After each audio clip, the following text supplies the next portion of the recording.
Well, welcome to our talk about new annuals being presented by the Carver Ag Commission. You may not know that the town of Carver has an agricultural commission, but we do. We have an agricultural commission that's made up of interested parties, farmers, local people who have anything from horses to little chicken farms to small vegetable farms, and of course, flower growers. And there's some guys who grow this little red berry I hear as well in this town. All part of a commission to preserve and promote agriculture in the town. And the Agriculture Commission, it's a great little body because they have an opportunity to do so many things. They have an opportunity to have a voice for when rules are made in town for how things are to be done. They get brought to the table. When neighbors are having problems with chickens, we come help them work things out. We have the ability to put a lot of different pieces together in town and bring people together. And that's one of the reasons why when asked to join the Ag Commission, I joined it, and I'm glad I did. It's one of the nicer groups to work with in town. We really enjoy being on it. So who am I? I'm Mike Paduch. I live at 23 West Street. I am currently the owner of Crystal Lake Garden Shop, and we've been growing flowers here since 1961. Which coincidentally was the year I was born. So, it's been a while. But only recently have we decided to sell our plants to the public. We have, my dad for years, Louis Paduch, has been growing wholesale plants for markets like Shaw's and the Boston Flower Market and for the flower show. And those markets have dwindled a little bit as the world has changed and the plant industry has changed, and we decided if we want to stay doing what we're doing, and we love growing plants, then we better find a way to market plants ourselves. So we've opened up our shop, and we now have a second shop in Middleborough, and we love it. And it's kind of funny. I've always loved growing, and now that I've got on the people end of working out there in the shop, I just love hanging out with people and talking about my flowers. So these little talks about some of the new plants that are out there have kind of sprung up, and I visited different garden clubs all over the South Shore, and everywhere I go, I get invited to do another one somewhere else.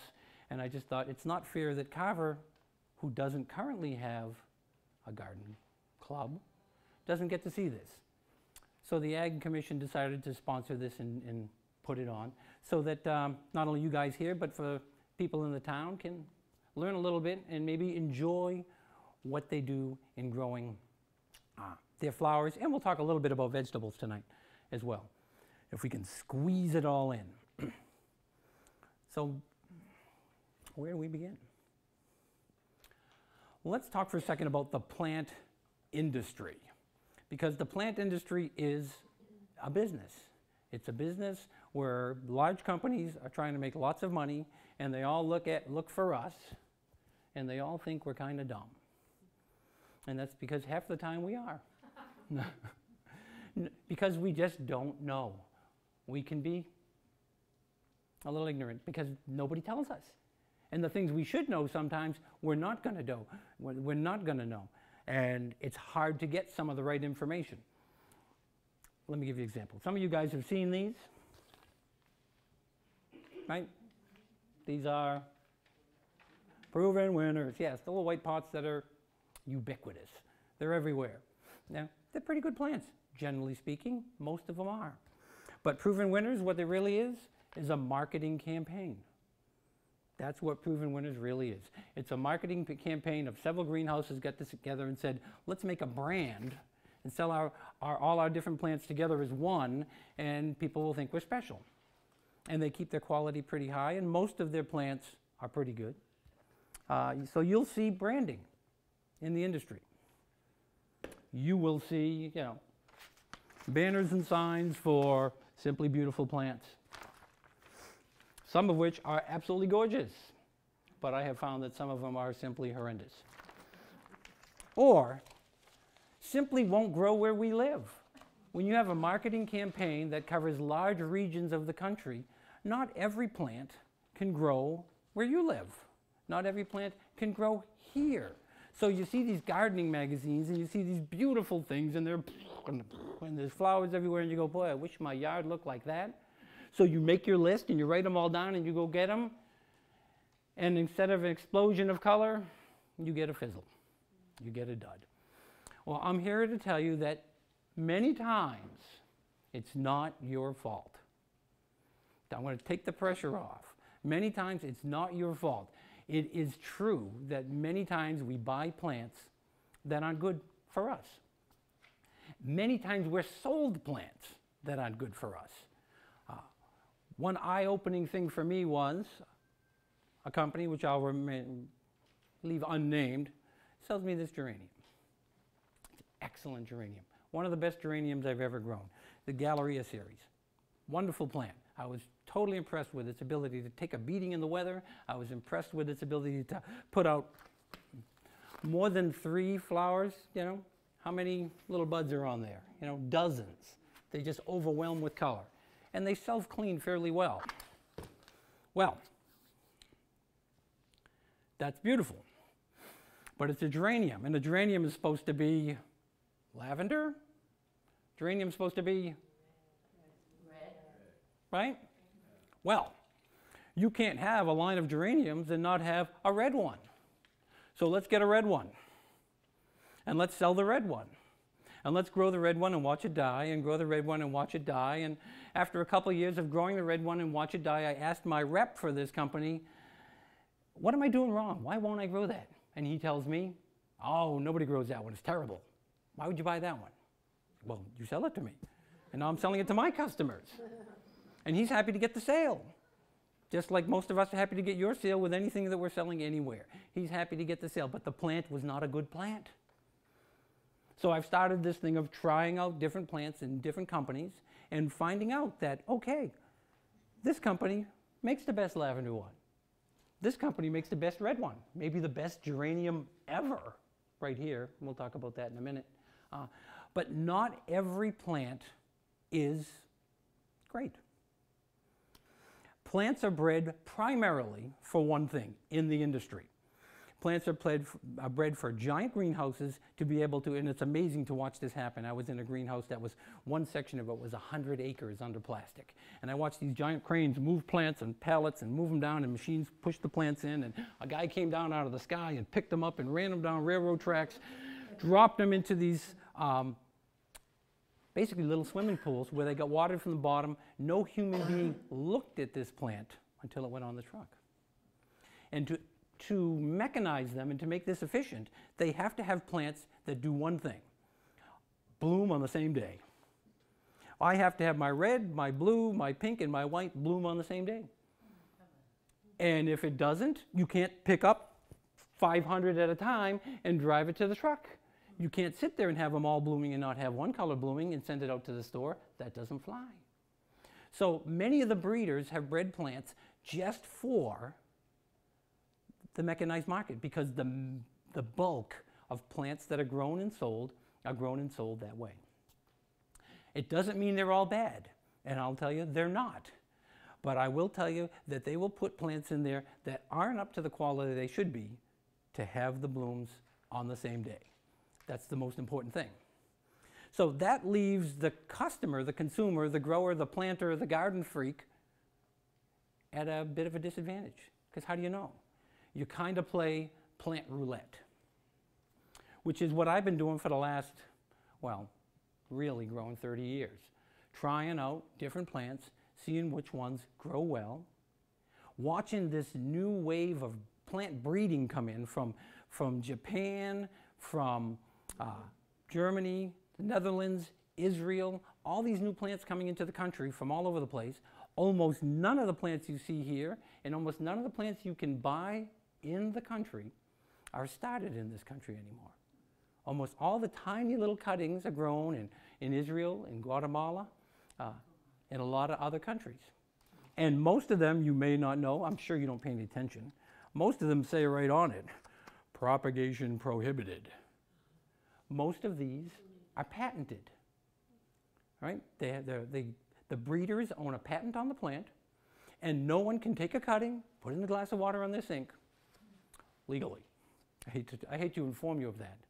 And the plant police are out there. I have been investigated.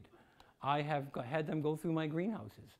I've had them say, you got 1,000 of these plants, and we can only find 996. And they wouldn't leave till they could account for the other 4. So it's a wild world out there on the business end. But how much do you care about that? Probably not a whole lot. It doesn't matter to you. You just want a plant that you're going to stick in the ground and it's going to boom and make your neighbor go, wow, I wish I could do that. So that's where I come in.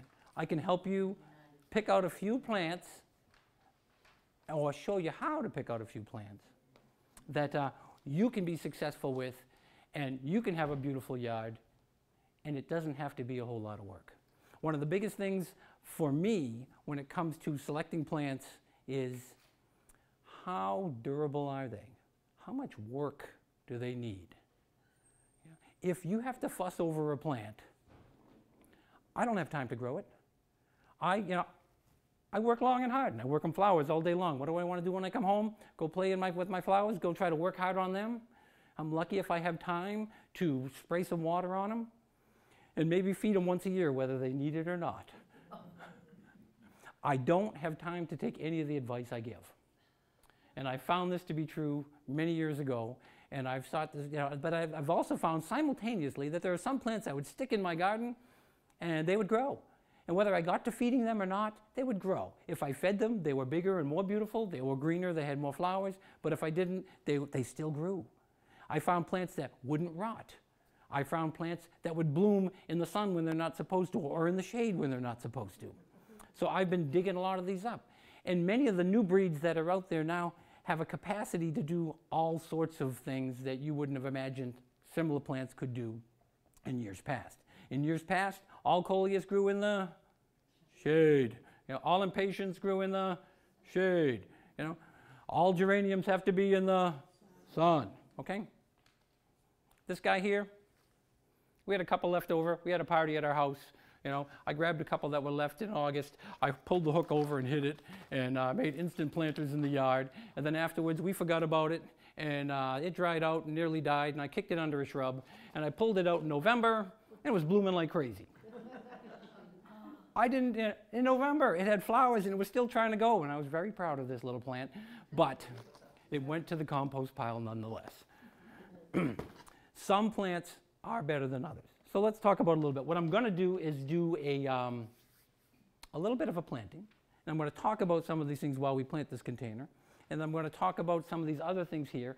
Most of these fit into the qualification of new breeding, new plants, things that have been on the market for less than 10 years.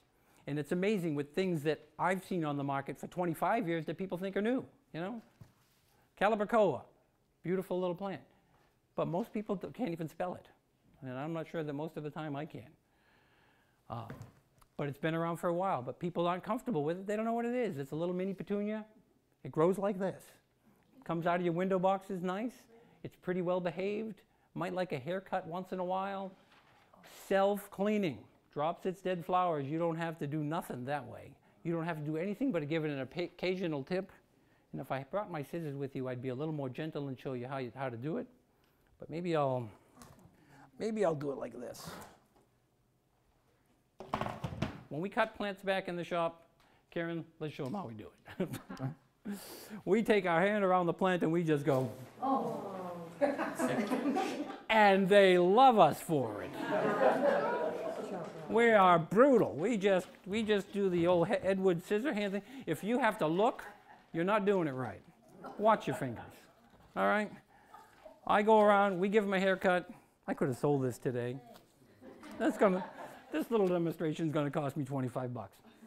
This will still be ready for Mother's Day. All right? You don't be fussy. If you give it a mild haircut like that once a month, it's going to be beautiful all summer. If you wait till it gets ugly on you and grew down to here and you forgot to water it a couple of times and it dries out on the top, you know what I'm talking about, you ladies who've had these things. Yeah, it's going to take them twice as long to come back. Okay, so you take the pot, you hack it back, bam, it'll be ready. Show no mercy. When you grow a couple 100,000 plants, if you have to think, if you got to go down and go, you poor little baby, is it the right spot? I would be long gone out of business. So, there's your Calibrachoa. Take that. Oh, if you couldn't tell already, I think gardening is fun. Gardening should be fun. And if you're not having a blast in your garden, pay somebody else to do it. All right? And everywhere I go when I do these talks, I bring Babs along. Babs is a ridiculous little watering can that we got last year. And it says Babs right here on her hawk.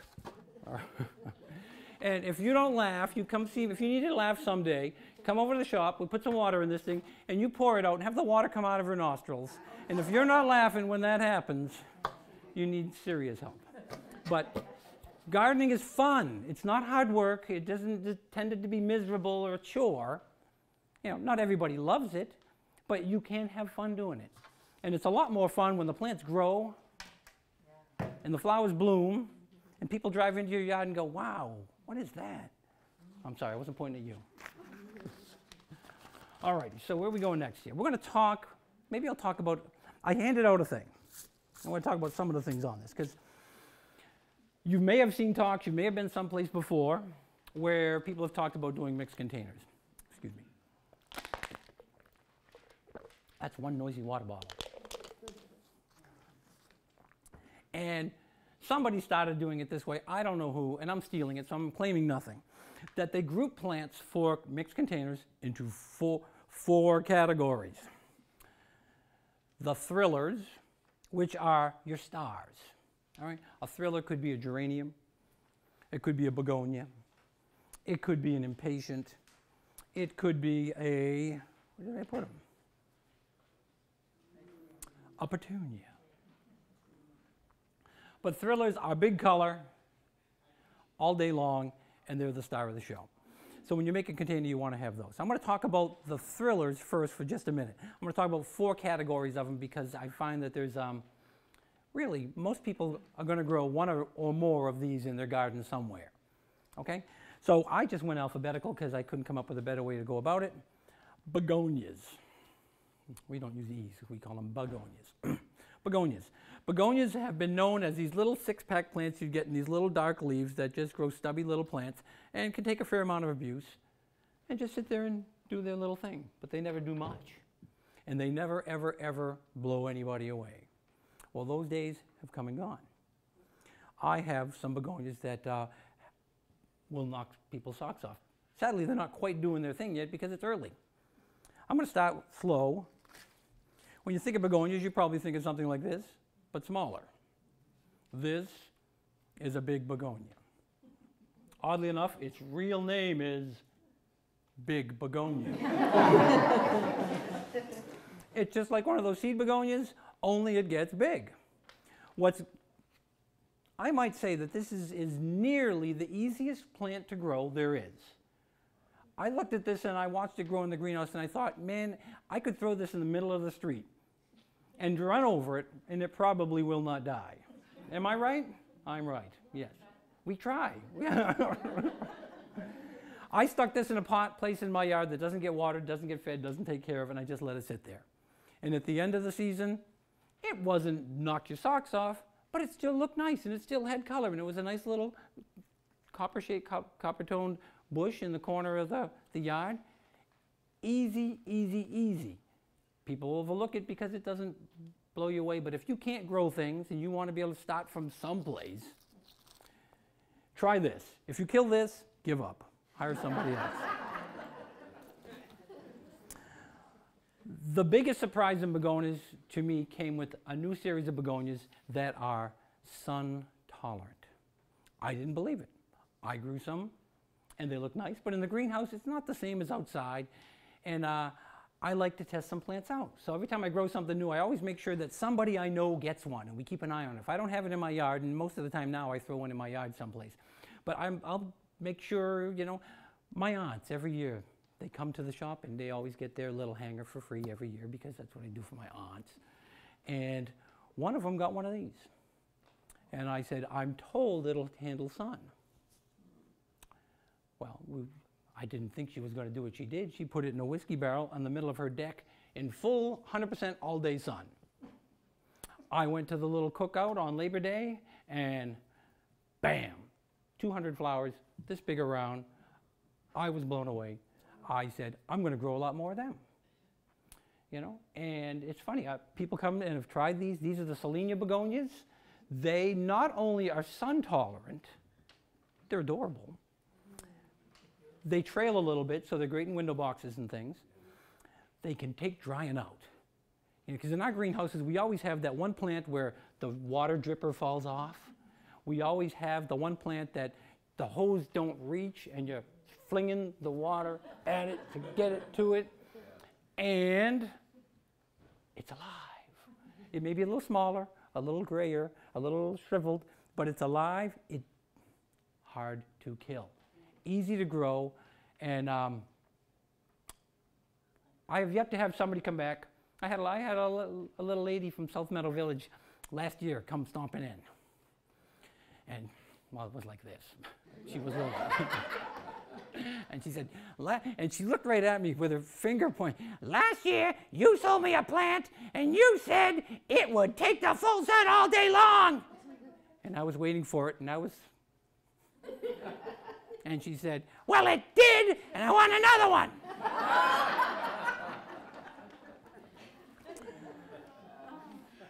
But she couldn't remember what it was.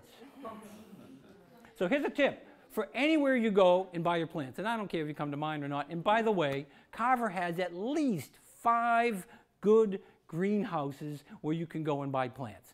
We don't see ourselves as the be-all, end-all over at Crystal Lake. Nash's at Nash Nursery up in North Carver have an adorable little place. They grow a lot of stuff. They grow many of these things here over there. You can find them over there. Wendy Coheno has a little greenhouse down in South Carver, and she just does a little bit out of the side of her house, but she does good growing. She grows a lot of proven winners, a lot of real nice herbs, nice hangers, real nice stuff. The Hellfingers over at Highland Farm. He grows some really cool, sometimes some really weird stuff. If you want to go see some unusual things, go see Dick over at Highland Farm off of Wenham Street. And I think Rosenbuds is still selling some annuals out of their little place on Silver Street. So there's lots of places in town to find plants that may be better that you're going to find anywhere else. Okay, so I mean, it's my duty as the Ag Commission to make sure you guys know what we're doing here in Carver. So one of the things we're doing is we're growing Selenia begonias. Obviously, that's where I was. Also, we have, did I bring any? No, see that? We don't. We don't have them, so we can't talk about them, but we could. If you compare, here's one of our problems. Isn't that gorgeous? Yeah, I love those. I like them, right? Non-stop begonia, been around for years. Not a bad plant, but a little fussy. If 10 people buy them, 5 people will have good luck with them. And 5 people will try something else next year. And won't tell me that they had a bad time because they'll feel bad about telling me. But I wish you would tell me how things grow because I want to make sure that we have the good stuff. Good plant, been around. Flower is bigger, and some of them even more bombastic than these, but much easier to kill. So you have to ask yourselves, do I feel lucky? These are good plants. I'm not going to put down the non-stops. They are good, but you have to be a little more skilled. You have to know when to water, when not to water, when to feed, when not to feed. You know, if you don't know what you're doing. And here's another thing. If something grows good in your yard, grow it. And if it doesn't grow good in your yard, stop fighting with it. You know, how many times we'll have 2 identical greenhouses and we'll grow one crop in the number 7 house and one crop in the number 8 house, and it grows in the 7 house and it doesn't grow good in the 8 house, and they're the same greenhouse built next to each other. We just grow them in the number 7 house and they grow. You know, there is something to, if you want to enjoy your garden, go with what works. It's okay. You know, you don't, I mean, maybe you like the challenge of trying to grow something else, and that's commendable. But if you're frustrated and you're not enjoying the challenge, grow what grows good in your yard. Okay, geraniums. A lot of breeding work being done in geraniums. I mentioned the Gallerias and Calientes, which are excellent, excellent plants. These are all, they're intraspecific geraniums, which means they're half ivy geranium, half zonal geranium, your regular geranium, bred together.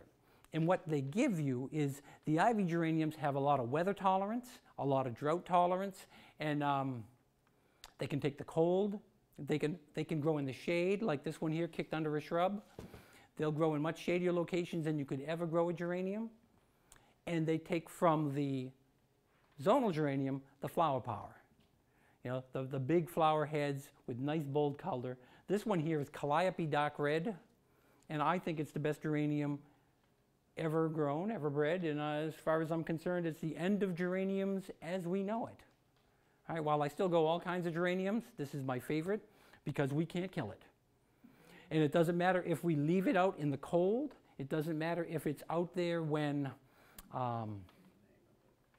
it's 95 degrees. We had one a year or two ago that was out in the greenhouse all by itself, kind of watered itself. I don't know how it stayed alive, but it just was beautiful. And we all commented, in the heat of the summer, we couldn't hurt it in the greenhouse. One day, sadly, it disappeared. Nobody knows where it went. It's a mystery. But this plant is not a mystery to grow. It's an easy plant to grow, and it is hard to kill, and it blooms like crazy, and it's the reddest flower of any flower I know. So Caliente geraniums are excellent. They also do something else that I never see a geranium do. They will trail over the edge, and they will start to send their spikes down at like a 30-degree angle. So you'll get flowers not just on the top of your geranium, but off the sides and even aiming down below a bit. Really cool. Makes it fun to grow, fun to watch.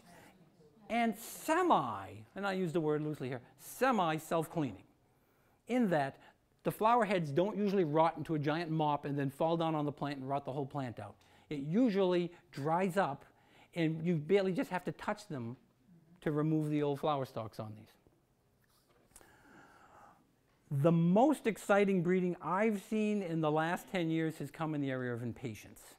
And that's really good news for us because some of you might not have read the headline in the Cape Cod News last July 30th where it said Cape Cod running out of impatiens. All the impatiens on Cape Cod were wiped out. And I noticed by Labor Day, all the regular impatiens in my yard were wiped out. We have been infected with a downy mildew that is blown in from Europe that is wiping out impatiens. And it is just rotting them from the top to the bottom. The leaves just fall. You don't see the fungus. It doesn't look like it's rotting. You just get up one day and all the leaves are yellow and they're falling on the ground and you have a bunch of sticks standing up. The plant's still alive, but all the leaves died. And we sold thousands of plants to a huge estate down on the Cape, and one day the man called me up and said, Mike, all your impatiens died. And I didn't know, I had no idea what was going on, and I was freaking out. Fortunately, the very next day, that headline came out on the Cape Cod Times and rescued me from any problems with the owner of the home because it also wiped out all the impatiens on all the golf courses he owned and really, literally wiped things out. And there's a lot of concern about this downy mildew. So I'm just going to give you a tip on growing impatiens. If you're growing regular impatiens here, and you still can grow them, they're not definitely going to die, water them in the morning. This downy mildew likes humidity. It got wiped out at this big estate because they were watering every single day. Let your impatiens dry out in between waterings. Okay? For regular impatiens, that's kind of important. Now, I have over here a regular looking impatient. And this runs into one of the other problems we have with some of the new plants that are out there. They look normal, but they're not. Kind of like me. This is a spellbound impatient, getting ready to do its thing. It's not quite doing it. It is only May, whatever day it is, 4th, I think. It's early. Spellbound impatiens do two fantastic things, and they do it well. One is they trail. It's an impatient that actually will form a ball around the pot. Right? And they do it, they really look cool. They get covered with color. This will be all more pink than green in about a week and a half. The other thing they do, and they do well, is they take full, hot, scorching sun all day long. And I have torture tested these things in many places, including the baskets in Main Street in Plymouth, where municipal watering isn't always there every time it needs it. And these things outdid the petunias in the hanging pots. I was impressed. I still am. Now, these are susceptible to the downy mildew. However, much less so because you can grow them in the sun. And if you can keep the plant dry, the mildew will not get a chance to grow on the leaves. So, Spellbound impatiens have become one of my favorites. My all-time favorite thus far in some of these new things is the fanfare impatient. The fanfare impatient. Isn't it cute? It has a problem. It has a problem. It has ugly teenage years, kind of like me. But you give this not as much time as you'd think, and it becomes this. And I'm willing to say, if you're got a good location and good soil and you fertilize it, that this can become that by the end of the summer. I've had 1 6-inch pot fill whiskey barrels. Can't be done. But who's going to buy that? See, now we go back to the marketing problem. It's much easier to market something that's, let's take our sacrificial lamb out of the way here for a minute. Much easier to market something that's just looks better. I mean, you're picking a plant. That's a nice New Guineas. New Guinea impatiens are good little plants. This will grow into a nice round ball. This has been genetically designed to grow up to about 12 inches tall, no taller, to stay this big, branch out nicely. It's got nice branches on here, and it will be nice, but it won't get any bigger than this, and it won't get any wider than that, and it'll probably never have more than 20 flowers on it at a time. Is that a shade one, though? New Guineas, they got to have at least 4 hours of sun a day. Okay? Now, the fanfares are a little more adaptable, but this will never come anywhere near this. Not even close. Landscapers know it, and I sell these to landscapers. But garden people don't buy them because they look like this at the garden center. Garden centers won't carry them because they look like this at the garden center. All right? Who in their right mind, well, some of my customers maybe, but it's amazing. I had a guy stop me this spring before we were even open and going and tell me he wants to give me another order of these. And then he went on to tell me that I had talked him into trying some of these, and his wife was not happy when he came home. But the truth is, plants are designed, and there's nothing wrong with this, I don't want to put this down, but plants are designed to look good in your trunk. But there are plants out there that will look better in your yard, but you have to know. Fanfares, they do it. They explode. And every single person that comes in and tries them has to have more. Landscapers come and I have to talk them into them, and they try them. And they got to take a couple weeks to get going, but once they get going, they are unstoppable force of color. So I really, really like that. It's good for them. It's exercise. And a related story, I know I brought one. Maybe not. Yes. Also ran, another company's come up with the same thing. It's a New Guinea impatient bred with a wild impatient. These are sun patients. Same thing, another brand. They've got 30 colors to pick from. Fanfares only have a handful. So I'm weeding through them, literally. I grew sun patients last year that grew up to my waist. All right, they got huge. Some of them you could see right through. They weren't thick enough for me. I don't think they grew nice enough, but they certainly grew. And if you drove by Eagle Gas last summer and you saw these giant impatiens that were knee-high, those were these sun patients. Really, really like them. All right, finally, finishing up the thrillers. I'm going to run out of time. Petunias. Super petunias. You know that there's 2 kinds of petunias out there now, right? There's little 6-pack ones that come from seed, and there's ones that you buy in the little white pots, the proven winners, and other ones that are similar to that you pay a lot more money for. Well, there's a reason why. It's because they're ripping you off. Well, they're owned by plant breeders who charge us a fortune for the plants. But I believe you get your money's worth. The super petunias and the proven winner ones are excellent. There's also a couple other varieties I like. This is a proven winner. Here's one called Pretty Much Picasso that has that chartreuse ring around a purple flower. I'm not sure what I think about the flower right now, but I can tell you this. We kicked some under a bench and we were going to throw them away, and they just got nicer looking. They just grew and grew and grew, which passes my test. I also like the Ray series, which grow upright and get their flowers up top. There's a few good series of these that I've tried and been very, very happy with. So Petunias, yeah, there's a lot of good petunias on the market right now. There are some, unless you want one to get 3 miles long, be careful with the wave petunias. They grow crazy. They're great in the ground. Same thing with the Cascadias. They grow 4 feet long. If you want a 4-foot long petunia, grow them. But in the hanging basket, they get out of control. In the window boxes, they get out of control. These are well behaved. All right, I'm going to talk about the remainder of the types of plants here, our thrillers and spillers and fillers and killers, while we're building a, oh, I'm taking the stand back. Babs is down. We're going to make a pot. Isn't that pretty? I really like this line. We don't buy a lot of fancy pots, but I like it. So we're going to fill it up. We're going to get some soil mix, and I'm going to tell you the first thing about soil mix is you really do get what you pay for. There's a lot of stuff masquerading as soil mix out there. And never trust a brand name for its own sake.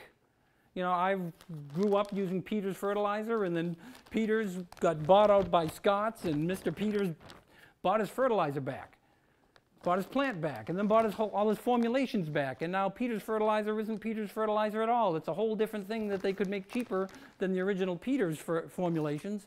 And I can go buy Jack's Classic fertilizer now and get the food that I want. But if I go to buy Peters fertilizer, it has nothing to do with what he originally produced. So, soil mix. You want a good, loose soil. You want bark and peat mixed. You want it loose. I tell everybody who plants in my greenhouse, I tell them, think fluffy. Don't ever push dirt down in a pot. Roots need air.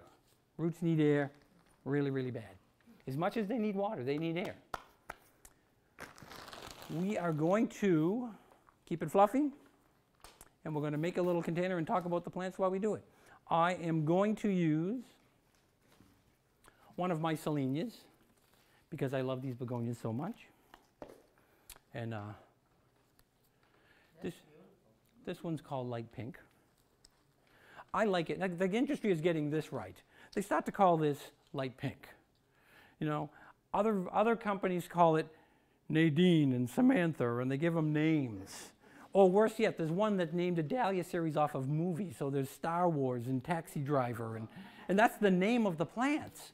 And I think I stopped growing them just for that reason. We're going to start with one of these because it will fill, it'll roll, and it'll hang out the side nicely. It'll be a little bit of a thriller spiller.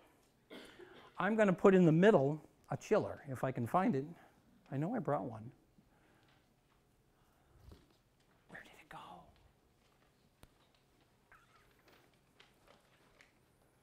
I'm looking for a Penicillium rubrum. I know I have one.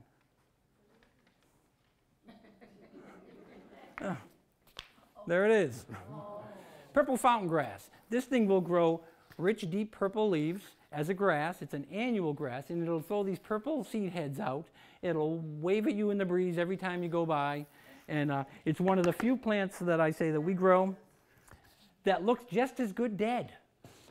It dies in the fall. It dries out. It looks just like white like wheat with all the seed heads up there. You can tie a bow around it in the fall, stick some pumpkins around it, and poof, it keeps on giving. But you have to be able to spell Penicillium rubrum or purple fountain grass. So we're going with a little bit of a purple tone. We want to add here, I'm going to put another thriller, and I don't know if I have well, you know what? I love this dahlia. Look at that. Isn't that cool? Cool cranberry tone, but it's not going to work with that. But this little sun patient, yeah, they'll play off it. That's got a little bit of the salmony tone and a brighter pink, working off the dark foliage. We're going with it.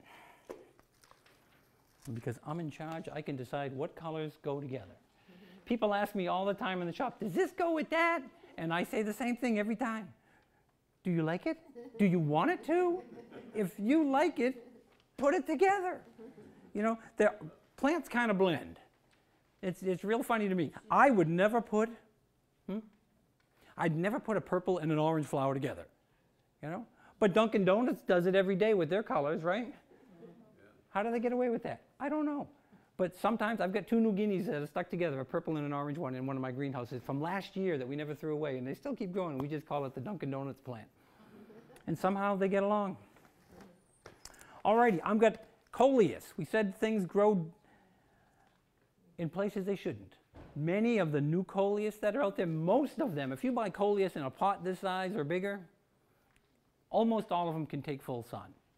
And almost all of them are very vigorous. Many of them will get up to 2 feet tall, and they'll give you a lot of plant for its size.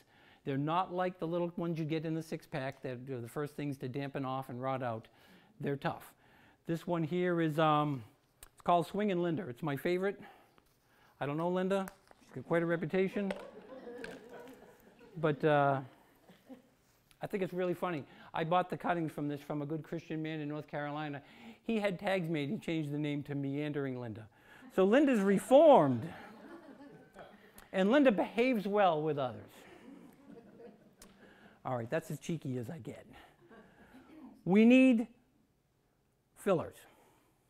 Fillers are the little fluffy things that you stick in between just to kind of bring it all together. And there's several different kinds. Right now on the market, we have things like Nemesia, Diacia. This is one of my favorite Nemesias here, this yellow one. Oh. Of course, this had planted too early and it got a little out of hand. Right? These little frilly things are everywhere and they beckon you when you go shopping for plants. They do require a little bit of work in that you need to take the scissors to them and be brutal once in a while. If you do that, they won't get mad at you. They'll come roaring back with more color, and you can cut them back 2 or 3 times in the year, and they'll keep coming. These will keep blooming long after everything's dead. They will take a hard frost, and they will. And you know what? I'm going to spice this thing up. As soon as we put Linda on one side, we're going to take the yellow one and add some life to this and just color it up a bit. All right? So now, what are we missing? We don't really have much for spillers, although this could qualify as a spiller, as a trailer. Other things we might use as chillers, Persian shield, an electric purple foliage plant that'll get 2 feet tall. Doesn't look like much now, but that seems to be a lot of the problems my plants have. They never look like much when I need them to. But these end up being awesome. They just turn electric purple in your garden, half sun, they don't care. They'll get a couple feet, and I love them. Spikes, Dracaenas, this is a cordyline, special one called Crimson Star. This will get big and thick and bold, and it will end up taking over a container if you give it a couple of years. You can bring it inside, make it a house plant. They keep going. What's old is new. Grandma's old Moses and the Bulrush. Love this plant. Because it will, in fact, I'm going to throw it in right now. Because I want to show you what's cool about this plant. It grows these really fat roots. And it holds water like a cactus. They plant these all over North. I was in Charlotte visiting a pastor friend of mine, some people here know, and they were planted all over the sides of the roads, and nobody ever watered them, and they were gorgeous. And I'm thinking, I sold these as house plants. I would never think about them as a garden plant. Started using them in my containers and my mixtures, and they blended beautiful. And you can, again, take them in the house, bring them home. We need one more thing to get this basket to really do its thing, and we'll see here. What do we want to add? Oh, I didn't talk about some of the, not new, some of it's old, but some of the real funky geraniums. This all looks beautiful now, but as it grows, won't it be too much in that little bucket? Or will it be okay? Hassan chop. Okay. Trim. Take your scissors. Take your scissors. Keep them. You can't hurt these. People get all whipped up about whether they're going to hurt the plant. You won't hurt it. You'll just make it stronger. You'll just make it better. Okay? I'm going to add one more thing here, but that's a good point. People are worried about, and this is slightly overfilled, yes. This is a dramatization. I'm a trained professional. Do not attempt this at home. Of course, as a man who sells flowers, I'm not going to tell you not to overstuff it. So you're not going to put that much in that size? I would not normally put this much, but I want it to look beautiful at the end of the program. Okay. We do some unique geraniums that are easy to grow and that are grown sometimes more for their foliage. Crystal Palace Gem is a great one. Vancouver Centennial has a lovely dentated leaf. You can use that term once in a while and impress your friends. My favorite is this delicate little one called Pseudoides. It has silvery foliage, and it has these deep, deep purple maroon flowers. That it makes clouds of them, and they trail. So it's somewhere between a thriller and a spiller, and it's going right here. So we just set them in there. I fill in a little bit between the cracks. One thing that's great about this particular soil mix, and you'll find in your soil mixes out there, some of them are just peat moss with a few white specks. Most of the white specks is perlite. It's actually volcanic lava that's poofed up like Rice Krispies. And it adds a little structure to the soil, adds air to the soil. And you know, if people would understand that their roots need air, I would probably make a whole lot less money. Because more plants are drowned by people who love plants than die any other way. And I'm going to give you one hot tip that if you remember, you may save yourself some money, but at least some frustration. Because here's what happens. You buy this lovely plant. Let's not use this plant. The better example is this plant. Is it awesome? Yes, it is. First time I sold these, I was really scared because they were too big, and I'm thinking, man, they're not going to make it. And somebody down here on Main Street bought 4 of them and put them right across their porch. And I thought, humana, everybody's going to see them go down.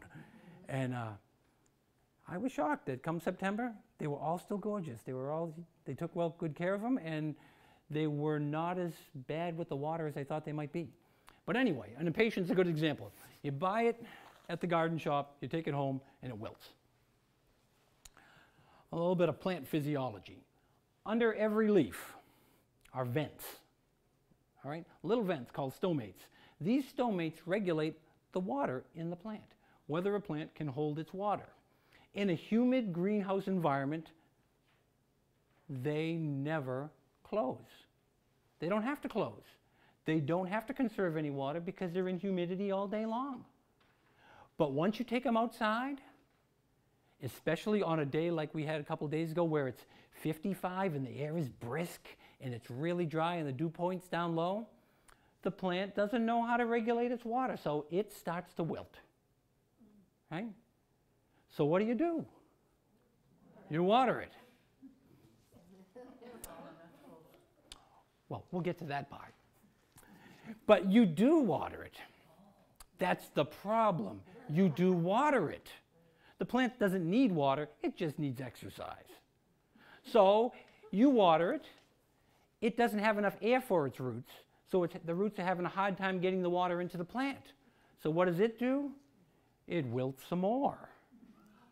So what do? You water it some more. Now the roots are getting really sick. The plant is wilting badly, and the leaves are starting to turn yellow. And of course, when the leaves turn yellow, you're supposed to feed it, right? So now you put some fertilizer in there, you burn off the remaining roots, and then you hide it under the deck so your husband won't find it and go and replace it. Let the plants, for the first 2 weeks, let the plants exercise. Let them wilt a little bit. No plant has ever died that I grow from wilting a little bit. You can go too far, yes, but let the plants wilt a little bit. The best way to know if your plant needs water, pick it up. If your arm hurts, don't water it. If your arm goes, whoa, I didn't know my own strength, it's time to water it. Go by the weight, not by volume, okay? So there's your tip. Because people who love plants tend to kill them with kindness. More than likely, you want to do something to help the plant, and most of the time, the less you do, the better you are. Okay? So let them exercise a little bit. Now I'll have everyone come into the shop and show me their plants that they dried out to death, saying, look how healthy they are. All right, so we have a few minutes remaining here. I want to go through some of these other things here. You might not have noticed this. This is a dipladenia, all right?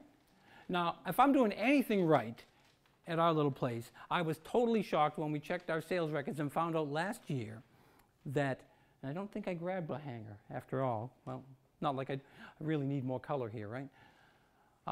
The hanging baskets that we sold, that was our #3 seller for the year. And most people forget about spelling it. Most of them can't even say it. They just go over and pick it up. Because there was another lady that came to my shop one time and literally said this: I want the plant that you don't have to do anything to and it lives. And I'm thinking, okay, what are we talking about here? It does this. Save your tags. Save your tags. It'll save my brain cells. Because we're playing charades trying to figure out what kind of plant it was. And you know, we have a couple thousand customers stop at the shop. So, you remember what you sold me last year? I'll tell you right now. No, I don't. I don't remember what I had for breakfast. Save your tags. All right, I don't know how I got there. Other than this lady wanted something that she couldn't kill, and as we whittled down what it was, she came to the dipladenia, and I said, oh yeah. I sell lots of these to my customers on Cape Cod, and the reason they love them down there is because they can water them Sunday night, go back to work for the week, come back on Friday afternoon, and voila, there it is. You can just let it be for a while and it's okay. It can dry out very well. It can take some abuse. It can take wind. And some people have windy locations. If you're on a pond or a lake or on the ocean, wind is a problem. It can take it. Sure, it takes a couple of weeks for it to kind of rearrangify itself and get used to it, but it can take it. I love the dips because there aren't a huge amount of bug problems with them. We throw almost none of them away. They live forever. Some people can bring them in their house and keep growing them in the house. I don't recommend it. I recommend that you throw them out and get a fresh one every year. But they can be done. They can be kept going. They don't look like this in February in your house, I'll warn you. If you cut them back, you have to really cut them back and run them wicked dry, but you can keep them alive. But they're a great pool plant because you can put them on a pool and they just bloom and bloom and bloom. You don't have to start with something this size here. Okay, this is one that's probably 3 years old now. Yes, it is a yummy little plant, but it does come in a delicious bite size. These do great in window boxes. And they fill out, they poof out. They don't grow maybe as quick as some of the other things I was showing you, but the point is they can give you consistent color for a long period of time without a lot of care, without a lot of work, without a lot of, well, what am I going to do next? You know, these here, put them in your window box and pray for rain, and that's about all they need. Of course, that's oversimplifying. A little bit of food, a little bit of care, and they'll be super fantastic. I was hoping and praying that we get a little bit of sun, and this is the only one that was really close to blooming, so I could put it right in the camera, but there it is. They'll have to look at that. Maybe I should have taped one of those right onto it. I love dipladenias because they're so durable, and I want people to be successful with their plants. I want gardening to be fun. All right, couple little things here. Otherwise, dahlias, there's a huge explosion of dahlia breeding going on. How cool is that? That's a Hypnotica dahlia. It's new. This is the first time we've grown it. We decide we really like these because the whole series is growing just like this. They're growing nice. But I haven't tried them in the yard yet. Because to me, it can look like that all day long in the greenhouse, but if they don't grow good in your garden, so, but if it's ugly to begin with, so this has a chance. So we're going to try out these Hypnoticas this year. And this one in particular, when I looked at it in the catalog, it looked like a water lily. And son of a gun if it don't. Sometimes pictures lie. Don't trust everything you see in the catalog, right? Okay, dahlias. Opposite end of the spectrum. We have some big flower dahlias. We get some nice things there, but this year we found these minis. Little bitty baby dahlias. Right? These are called the Imagine series. And I think they're the cutest thing. I'm not exactly sure what their use is because they're so small. But if you want to make small containers, you want to do something little in a place, they've been rugged. We haven't killed any. And that's a good sign. That's my first step. Well, can we kill them in the greenhouse? And they're all popping up with buds and looking nice and full, and so far so good. But I just think it's cool that we have such a spectrum where some dahlia flowers are 4 inches across, 6 inches across, and then we can have these tiny little things. So many of the new breedings aren't so much better, but they're different. And if you're like me and you have plant ADD, you're on to the next thing. Ooh, okay, that was nice, but I'm bored with that now. Things that you may have grown, and a lot of people have tried by now, but are worthy of mention. Sweet potato vines, yes. Nature's weed, glorious weed. They grow like crazy. They can get 6 feet long, and they just grow like crazy. And they do grow sweet potatoes that are supposed to be edible, although the tags will say do not eat because nobody wants to take responsibility for them. But if I leave these in the pot in the middle of the summer, the pot starts to bulk out, and the potato tries to push its way out of the pot. They grow real potatoes, but they also grow very fast. They fill quickly. This is a plant. Don't worry about chopping it in pieces. And the ones I grow aren't patented. So you can grow as many of those pieces as you want. They root very easily.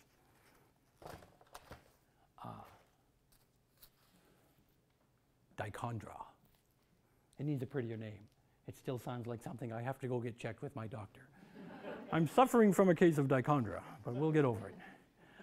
It has a shimmering silver leaf on it. And this thing will grow these little runners, and they will get 2 to 3 feet long.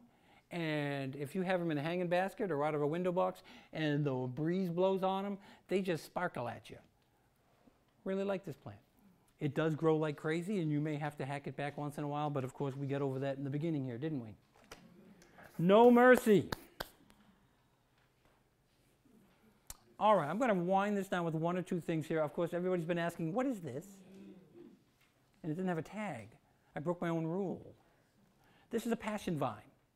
Right? It's not a new plant. New ones keep coming up, but we keep trying them and we don't like them. The old-fashioned blue Cerealia passion vine, favorite of hummingbirds and butterflies, can grow up trellises, can grow in hanging baskets. I even have friends who stick them in trees and they grow up the branches and it looks like the tree's blooming. They're very versatile. They're kind of fun to grow. They will grow inedible fruit. And How old is that one? this one here was probably a hanging basket from last year that we didn't sell, that we kept over 1 more year. And this thing here, if I grew it, I've had people plant something like that next to a chain link fence and have it just fill in the chain link fence. What am I missing here? Thank you. My beautiful and lovely assistant, my wife Margaret back there, always reminding me what I'm going to forget next. Thank you. Yes, dear. Thunbergia. Thunbergia. Black-eyed, it's not on your list, so we apologize. Write this one down if you want to remember it. Well, it's been around for a long time, black-eyed Susan vines. But we've had little seed varieties that grew kind of weak. And while they were pretty for a while, they burned out easily and they were kind of soft. There's several new varieties. This one here called Lemon Star is, it's all that. I mean, I take 2 of these and every other year I'll drop them at my trellis in front of the shop and we'll grow them up over the top of the little gateway there and it fills it right in. It's an annual vine. If you like clematis, but you're mad that they only bloom for a couple weeks a year, plant one of these in the ground and you can have color on a climbing vine right till frost. Excellent, excellent plant. Does it come orange as well? It comes orange. Yes, it does. I like the yellow one better. We have forgotten our vegetable friends. If you like tomatoes, this is one tomato I love. Now, this one got out of control here, but this was called Tumbling Tom. And Tumbling Tom is the easiest grown tomato in the world, and it does something in a hanging basket that no other tomato will do. It will do it with grace and flair. Sadly, this one isn't doing the part, but it had so many flowers on it, I had to bring it. These grow nice and tight and around the pot. They actually look good growing tomatoes. Anybody tried those bags? Yeah. God bless you. They can grow a tomato, but they are ugly. These here, they end up actually looking nice. And if you see how many flowers are on this thing right now, it grows that many golf ball sized tomatoes that are good. And again, people who try them go, wow, I can't believe it. Hundreds of tomatoes off of one hanging basket. And just to prove the veracity of my statement. Mhm. Did you take that one on? Does he eat his own? No, I didn't. My father came running out with it. There's one or two left down inside here, too. But they are too good to share, so. I do have a problem with eating a lot of my plants, I confess. Yes. 2 questions. What's the best fertilizer for that plant? For a tomato, not very fussy. Any balanced, general purpose fertilizer will take care of a tomato plant in a pot. Question. How do you keep wild turkeys away from it, other than bringing that in every night? You have a Thanksgiving celebration, bring some of your hunter friends by. That's the best. And hang it in a place they can't get at very easily. I love eating my crops. You don't want to rototiller up a garden. Get a container. Put some lettuce in it. Poof. We grow these at the shop, you know? And people can't believe you can grow that in a pot? How hard was that to grow? It'll grow all, well, eventually when we get to the superheat, they'll want to bolt. But I had customers last year who tried these, cut them back 3 times, and they grew back up and cut them again. I look them as, you want one leaf for a sandwich, nice and crisp. You didn't come all the way from California, it came all the way from the deck,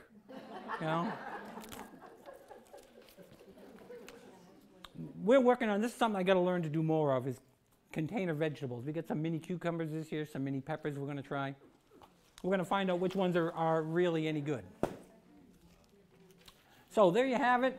Oh, we could also, some of the vegetables I wanted to show are decorative. This is Bright Lights Swiss chard.